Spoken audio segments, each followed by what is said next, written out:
మార్కాపురం జిల్లా కనిగిరి పట్టణంలో శ్రీ శ్యామల వెంకటరెడ్డి ఫౌండేషన్ ఆధ్వర్యంలో ప్రతిభావంతులైన విద్యార్థులను ప్రోత్సహించేందుకు నిర్వహిస్తున్న టాలెంట్ టెస్ట్ ఈ ఏడాది కూడా విజయవంతంగా జరిగింది. గత 14 సంవత్సరాలుగా నిరంతరంగా కొనసాగుతున్న ఈ కార్యక్రమంలో భాగంగా ఈ సంవత్సరం 10వ తరగతి విద్యార్థులకు నియోజకవర్గ స్థాయిలో కనిగిరి ప్రభుత్వ పాఠశాలలో ప్రతిభా పరీక్ష నిర్వహించారు. ఈ కార్యక్రమానికి ముఖ్య అతిథిగా కనిగిరి ఎమ్మెల్యే డాక్టర్ ముక్కు ఉగ్ర నరసింహారెడ్డి హాజరై విద్యార్థులను ఉద్దేశించి మాట్లాడారు. అలాగే డీఎస్పీ సాయి ఈశ్వర యశ్వంత్, శ్యామల వెంకటరెడ్డి ఫౌండేషన్ ప్రతినిధి శ్యామల కాసిరెడ్డి, పలువురు ఎంఈఓలు, ఉపాధ్యాయులు కార్యక్రమంలో పాల్గొన్నారు. ఈ టాలెంట్ టెస్ట్ కు మొత్తం 600 మంది విద్యార్థులు హాజరై తమ ప్రతిభను చాటుకున్నారు. పరీక్షలో ఉత్తమ ప్రతిభ కనబరిచిన విద్యార్థులకు ప్రత్యేక బహుమతులతో పాటు 5 ప్రధాన బహుమతులు, 21 కన్సలేషన్ బహుమతులు అందజేశారు.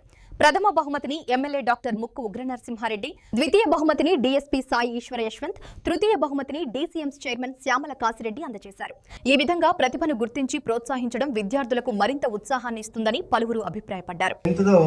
ఏదైతే ఈ last step of school education లో చేస్తున్నారో దీని తర్వాత ఇంటర్మీడియట్ కి పోతారు కదా, ఇంటర్ తర్వాత డిగ్రీ లేదా బీటెక్. సో మన ఎయిమ్ అనేది 10th తో ఆగకూడదు, ఇంటర్ తో ఆగకూడదు, బీటెక్ తో ఆగకూడదు. మన అల్టిమేట్ ఎయిమ్ అనేది టాప్ లెవెల్ గవర్నమెంట్ జాబ్ కానీ లేదు మీకు నచ్చినటువంటి ఫీల్డ్ని కానీ చూస్ చేసుకోవాలి, అంతేనా?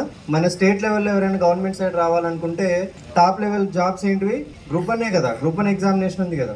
లేదు నేను ఇంకా నెక్స్ట్ లెవెల్కి పోతాను సార్ అంటే యూపీఎస్సీ సివిల్ సర్వీసెస్ ఎగ్జామినేషన్ ఉంది. మీ అందరికీ ఉదయ్ కృష్ణారెడ్డి సార్ ఎగ్జాంపుల్ తెలుసా? కానిస్టేబుల్ గా రిక్రూట్ అయ్యి కానిస్టేబుల్ ఎగ్జామ్ కి చదివి 18 years ఆఫ్ ఏజ్ లో కానిస్టేబుల్ అయ్యి మళ్ళీ ఆ జాబ్ ని రిజైన్ చేసి ఇప్పుడు సార్ ఏమైనారు? ఐపీఎస్ కి సెలెక్ట్ అయ్యారు కదా.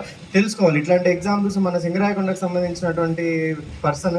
సో అంటే ఏం గురించి చెప్తున్నాను, మనం ఇప్పుడు కానిస్టేబుల్ గా ఉన్నాం చాలే అనుకుంటే సార్ ఈరోజు ఐపీఎస్ అయ్యే వాళ్ళు కాదు, అంతే కదా. ప్రజెంట్ మనం ఏ స్టేజ్ లో అయితే ఉన్నామో ప్రతి స్టేజ్ లో మనం లెర్నింగ్ నేర్చుకున్నప్పుడు మాత్రమే మనం ఆ నెక్స్ట్ స్టేజ్ కి అల్టిమేట్ గా మనం ఏం కావాలనుకున్నామో ఆ స్టేజ్ కి రీచ్ కావాలని మనం చేరుతాం. సో ఇట్లాంటి వాళ్ళందరితో పాటు మీకు ఇంట్లో పేరెంట్స్ సపోర్ట్ చేస్తూ ఉంటారు, బట్ ఎక్స్టర్నల్ సపోర్ట్ కూడా అవసరం కదా. ఇంట్లో పేరెంట్స్ తో పాటు ఎక్స్టర్నల్ సపోర్ట్ ఎవరు ప్రొవైడ్ చేస్తున్నారు? ఎమ్మెల్యే గారు ప్రొవైడ్ చేస్తున్నారు, శ్యామల కాసిరెడ్డి గారు ప్రొవైడ్ చేస్తారు. లేదు మేము ఏదైనా వచ్చినప్పుడు ఇట్లాంటి 4 మాటలు చెప్తే 10 మంది మోటివేట్ అవుతారని చెప్పేసి మాత్రం ఇట్లాంటి ప్రోగ్రామ్స్ అన్నిటికీ వచ్చి చెప్తా ఉంటాం. మీరందరూ ధ్యాసగా విన్నప్పుడు మాత్రమే. ఇంతమందిలో అందరూ వింటారా అంటే వినరు, అవునా? విన్న వాళ్ళలో 20-30% హ్యాపీగా మీరు మేము చెప్పింది అర్థం చేసుకొని ఇవన్నీ ఎందుకు చేస్తున్నారని ఆలోచించి మీ నడవడికలో దాన్ని ఇంబైబ్ చేసుకున్నప్పుడు సక్సెస్ఫుల్ రిజల్ట్స్ తీసుకురాగలుగుతారు. నేను చిన్నప్పుడు ఉన్నప్పుడు అటు సైడ్ కూర్చొని ఇటు సైడ్ చెప్పే వాళ్ళ మాటలు విన్న వాళ్ళమే. అవి విని మన మైండ్కి ఎక్కించుకున్న తర్వాత మాత్రమే మనం దాన్ని ఇంప్లిమెంటేషన్లోకి తీసుకురాగలుగుతాం. సో అందరికీ చెప్పేది ఏంటంటే, ముఖ్యంగా అబ్బాయిలకి, ఫ్రంట్లో కూర్చున్న అమ్మాయిలందరికీ కూడా ఫస్ట్ మన ధ్యాస మొత్తం చదువు మీద పెట్టుకోండి, మిగిలినవన్నీ సెకండరీ. ఫస్ట్ మనం బాగా చదువుకొని మంచి స్టేజ్కి వచ్చిన తర్వాత మీకు ఏది కావాలో మీరు చూస్ చేసుకునే స్టేజ్లో ఉంటారు. ఎవరో చెప్తే లేదు ఎవరో మిమ్మల్ని ఫోర్స్ చేస్తే చేసే స్టేజ్లో ఇప్పుడు ఉంటారు. కానీ మీరు బాగా చదువుకొని మంచి జాబ్ తెచ్చుకున్న తర్వాత మీ మైండ్తో మీ మైండ్ని అప్లై చేసుకొని మీకు ఏది కావాలో మీరు డిసైడ్ చేసుకోగలుగుతారు. సో ఆ స్టేజ్ దాకా ఎటువంటి అన్నెసెసరీ ఇన్ఫ్లుయెన్సెస్కి లోన్ కావద్దు. మీరు మంచి స్టేజ్కి వచ్చిన తర్వాత మీ ఓన్ డెసిషన్ తీసుకునే ఏజ్ అండ్ స్టేజ్ వచ్చిన తర్వాత మాత్రమే మీరందరూ డెసిషన్ తీసుకోవాలని చెప్పేసి కోరుకుంటూ ఈ అవకాశం ఇచ్చినటువంటి స్కూల్ యాజమాన్యానికి, శ్యామల కాసిరెడ్డి గారికి థ్యాంక్ యూ తెలియజేస్తాను. Thank you. మా యొక్క ఈ టాలెంట్ టెస్ట్కి గత 14 సంవత్సరాల నుంచి సహకరిస్తున్నటువంటి ప్రభుత్వ ఉపాధ్యాయులు, వారి బృందం అందరూ కూడా అందరి సహాయ సహకారాలతోటి ఈ కార్యక్రమాన్ని దిగ్విజయంగా కూడా మేము నడిపిస్తున్నాము. ఎప్పటికప్పుడు ప్యాటర్న్ మార్చాలని, ఈ ప్యాటర్న్ మార్చి కొన్ని గవర్నమెంట్ స్కూల్స్ కి మౌలిక వసతులు కల్పిద్దామని అనుకున్నప్పటికీ కూడా కొంతమంది ప్రధానోపాధ్యాయులు కానీ, ఎంఈఓస్ కానీ లేదు మీ టాలెంట్ టెస్ట్ గురించి పిల్లలు ప్రిపేర్ అవుతున్నారు, అది రద్దు చేయకండి, ఇది కంటిన్యూ చేయండి అని చెప్తూ ఉంటే మళ్ళీ ఆనందంగా మళ్ళీ నిర్వహిస్తూనే ఉన్నాం.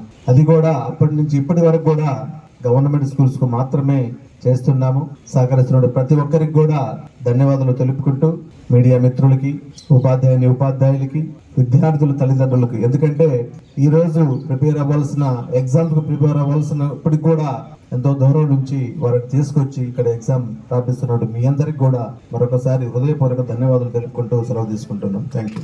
నేను చదవలేను కాబట్టి సూసైడ్ చేసుకుంటామని చాలా మంది పడుతుంటారు. 10th రిజల్ట్ రాగానే 2-3 చనిపోయింటారు. దేనికి? నేను ఎంబీబీఎస్ 2 సార్లు ఫెయిల్ అయ్యా. ఫస్ట్ ఇయర్ అయితే 2 సార్లు చచ్చిపోతారా?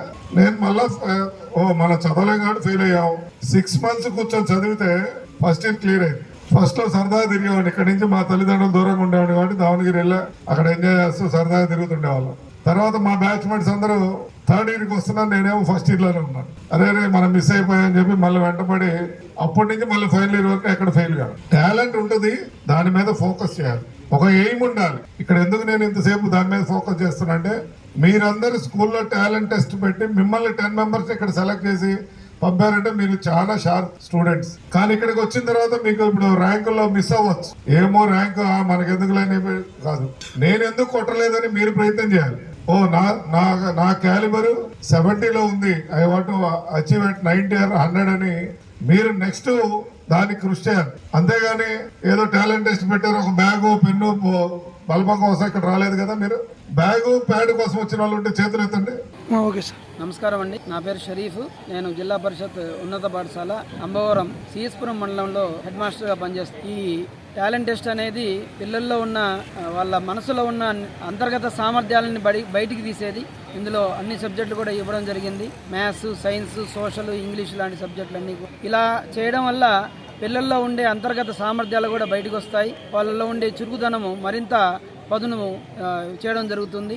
ఇవి ఇప్పుడు విద్యార్థులుగా వారి యొక్క భవిష్యత్తుని నిర్ణయిస్తాయి అని చెప్పడంలో ఎలాంటి సందేహం లేదు. ఇలాంటి మంచి విద్యా కార్యక్రమాన్ని నిర్వహిస్తున్న శ్యామల కాశిరెడ్డి గారికి ప్రత్యేక ధన్యవాదాలండి. దాదాపు 80 కిలోమీటర్ల నుంచి మేము పిల్లల్ని తీసుకొచ్చామంటే వాళ్ళ ఆ శ్యామల ఫౌండేషన్ నుంచి వాళ్ళు ఇచ్చే ప్రోత్సాహం నుంచి మేము రావడం జరిగింది. ఇది దాదాపు 14 సంవత్సరాల నుంచి జరుగుతూ వస్తుంది. పిల్లలకి ఆటో సౌకర్యానికి ఖర్చులు ఇస్తున్నారు, అన్నం పెడుతున్నారు, పిల్లల్ని బాగా ఎంకరేజ్ చేస్తున్నారు. మా టీచర్లందరూ కూడా సొంత బృందం తరపున కృతజ్ఞతలు.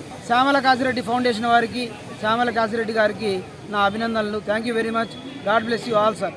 శ్యామల ఫౌండేషన్ టాలెంట్ టెస్ట్ కోసం మా పిల్లల్ని కూడా మేము తీసుకొచ్చాం. మాది జెడ్పీహెచ్ఎస్ పీసీపల్లి. ఈ ఫౌండేషన్ ప్రతి సంవత్సరం మంచి టాలెంట్ లో కూడా మంచి నాలెడ్జ్ తోటి మంచి ప్రశ్నలు ఇవ్వడం వల్ల విద్యార్థులకు తర్వాత రాబోయేటువంటి పబ్లిక్ పరీక్షల కంటే ముందు ఈ ఎగ్జామ్ అనేది ఎంతగానో ఉపయోగపడుతుంది. ఇక శ్యామల ఫౌండేషన్ చేసే అనేక ప్రోగ్రాంలు ఈ టాలెంట్ టెస్ట్ కూడా ఉండటం అనేది చాలా ఆనందదాయకం, అభినందనీయం. ముఖ్యంగా వాళ్ళకి ధన్యవాదాలు తెలుపు. అలాగే పిల్లలకు కూడా ఇది ఒక మంచి అనుభవం అవుతుంది. ఎందుకంటే ప్రశ్నలు ఎలా వస్తుంది, ఎలా ఆన్సర్ చేయాలి, కాంపిటేటివ్ ఎగ్జామ్స్లో ఎలా ముందుకు వెళ్ళాలి, ఎలాంటి ప్రశ్నలు ఇస్తారు, వాటిని ఎలా తక్కువ టైంలో ఎలా రాయగలగాలి, ఎలా గెయిన్ అవ్వాలి, ఇవన్నీ కూడా పిల్లలకు మంచి అనుభవాన్ని ఇస్తాయి. కాబట్టి ఇది ఒక మంచి అనుభవమైనటువంటి మంచి విషయమైనటువంటి టాలెంట్ టెస్ట్. ఇది మా పిల్లలకైతే మాత్రం ఇది మంచి అనుభవాన్ని రాబోయే ఎగ్జామ్ లో కూడా ఇది ఎంతో కొంత అభివృద్ధిని అందుతుందని నేను ఆశ. అలాగే ఈ ఫౌండేషన్ ఎప్పటి నుంచో కూడాను అనేక కార్యక్రమాలు, సేవా కార్యక్రమాల్లో ఉండటం, అలాగే నియోజకవర్గ స్థాయిలో పిల్లల్లో కూడా ఎలాంటి నైపుణ్యాలు ఉన్నాయి, పిల్లల్లో ఉన్నటువంటి టాలెంట్ని బయటకు తీయటం, అది తీసిన వాళ్ళని మన సమాజానికి తెలియజేయటం, అది కూడా పిల్లలకి ఎంతో కొంత ఉపయోగపడుతూ ఉంటుంది. ఎందుకంటే వాళ్ళు కూడాను ఇంతమందిలో బాగా ఎగ్జామ్ రాసి మంచి మార్కులు పొంది అలా ప్రైజులు పొందడం, అలా వాళ్ళకు వాళ్ళే అందరిలో కన్నా మేము ముందుగా ఉన్నాము అని తెలుసుకోవడం, అది వాళ్ళ భవిష్యత్తుకు కూడా ఉపయోగపడుతుంది. కాబట్టి ఈ ప్రోగ్రాము, ఈ టాలెంట్ చాలా మంచి అభినందనీయం, మంచి విషయం. Thank you.